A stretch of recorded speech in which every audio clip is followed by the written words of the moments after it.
Good morning, Year 5. It is day 29. So yesterday Cole was getting under pressure trying to do his second painting. So we'll see how he gets on today. I forgot what I said last time. Chapter 17, The Journalist. The next day I tried a new painting, a sky in yellow. Once I nailed my second piece of art, then I'd be able to relax. Mrs. Frampton gave me a fresh canvas and I stayed in the art room all morning, at break time and over lunch. Classes came and went and I was allowed to stay in the corner working on my picture. In the afternoon I went back to my lessons. In my last class, geography, I sat next to Mason. "How's it going?" he said. "Terrible. I'm getting worse, not better," I replied. "Everything just ends up a swirling mess." Ila asked if we wanted to go back to the museum tonight, said Mason. "We've still got that clue to solve, remember? Listen to the river?" "I can't," I said. "There's a newspaper journalist coming to my house, so I've got to go straight home." "A journalist?" said Mason. "Yeah, they want to ask questions about my art and stuff." Mason thought about it for a moment. "Maybe they want to know more about your mates too, don't you think?" he said. "I could tell them how it feels to have a best mate who sold a painting for £1,000. Maybe, but I reckon they want to know more about how I paint and what my inspirations are." "I'm joking," he said, shoving me on the arm. "But I'd better come back with you anyway, just in case." I liked Mason, but I didn't really want him watching me be interviewed. I didn't know how to say no, though. As soon as the last bell rang, he gave me a big grin. "Ready?" he said. I sighed and nodded, and we headed back to mine. When we got there was a small silver car parked out on the road outside. "Cole, Mason," said Dad, opening the door. "We've been waiting for you. Come in, come in." Mason and I threw our bags on the floor and followed Dad into the lounge. A woman in a navy suit was sitting on our sofa. Mabel was standing by the armchair looking shy. The woman stood up when she saw us. "Cole, I'm Kathy from the Daily Chatter. What an exciting time you're having," she said, shaking my hand. I seem to be shaking everyone's hand lately.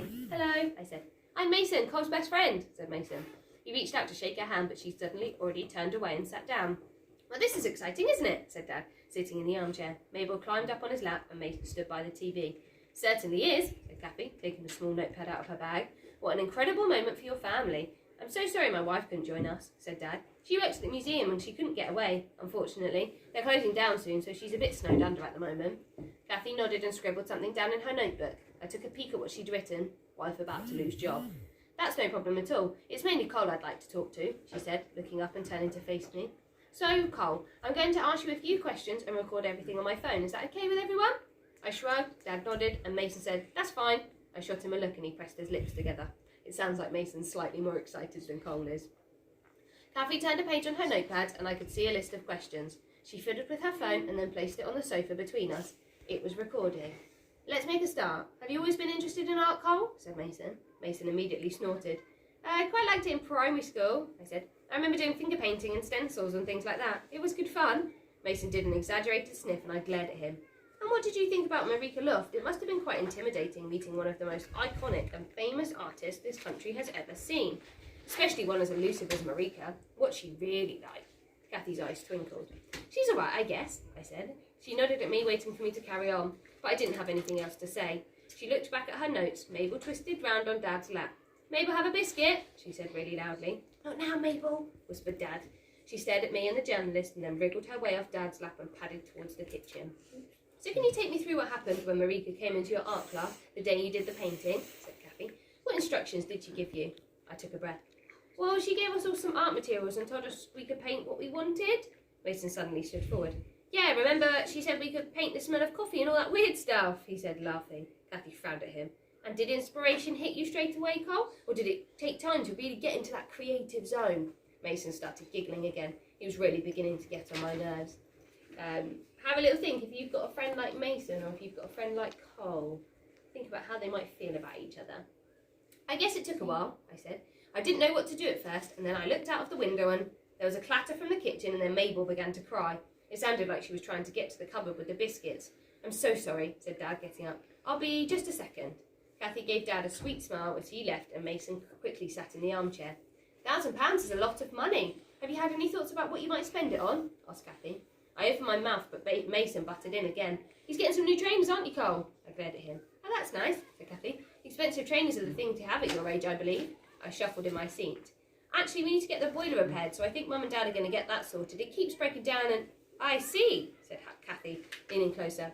"So the money isn't entirely yours, then? Are your parents intending to spend it on themselves?" I shook my head. "Not on themselves, exactly. It's just that we need—" I understand that your father is out of work at the moment, she said, interrupting. Money must be incredibly tight for you all. This little windfall must be a huge help. She smiled again, but I frowned back at her. He's not out of a job. He looks after me and my sister. His old job didn't pay enough to cover childcare, so he decided to stay at home for now. He's actually trying to find a job that fits around us. Kathy smiled. I watched as she wrote, Dad unemployed, on her pad. I could sense Mason fidgeting in the armchair. And is there anything else that money is going to go towards? A new carpet, perhaps? She looked down at our old, thin carpet with bulb patches. Some decorating? We haven't decided yet, I said. I think it's up to Cole where the money should be spent, don't you? Said Mason, perching on the edge of the armchair. Kathy fixed him with a steely glare. Of course, she said.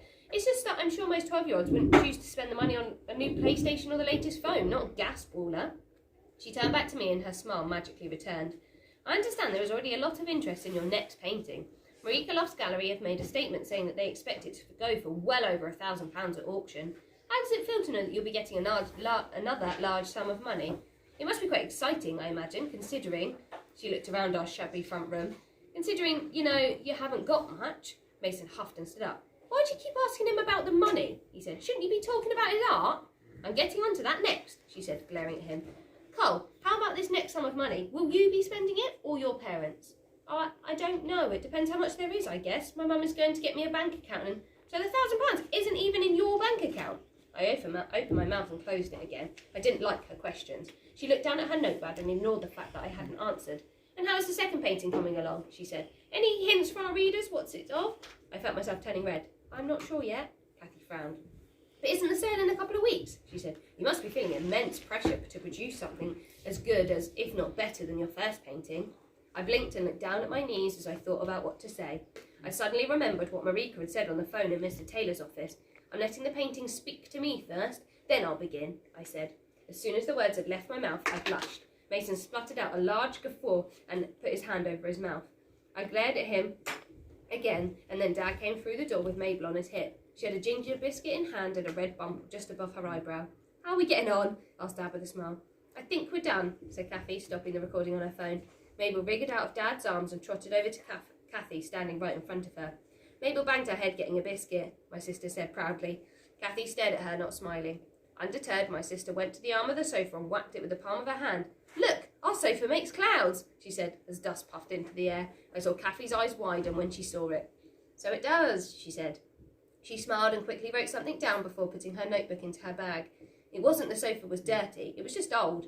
Mum and Dad bought it from a charity shop when I was little, and it had been ancient even then. Thank you so much for your time, said Kathy, getting up. Mabel scooted out of her way and went to stand beside Dad. Can I get a quick photo of you, Cole? Maybe sitting in the middle of the sofa? I guess, I said, looking at Dad, who nodded. I edged to the middle as Kathy crouched down and held up her phone. She spotted something behind me and repositioned herself. Lovely, she said, pressing the screen. Thank you, Cole, and thank you, Mr. Miller. I know that it's an extremely exciting time for you all, and I know that our readers will enjoy learning about it. No problem, said Dad.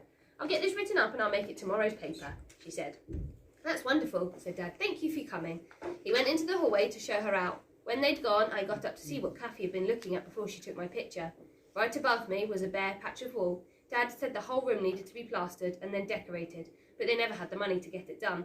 It'd been like that for so long I barely noticed it, but I knew it would look awful. I was pretty sure that Kathy had deliberately positioned herself so that a scruffy patch was in the picture.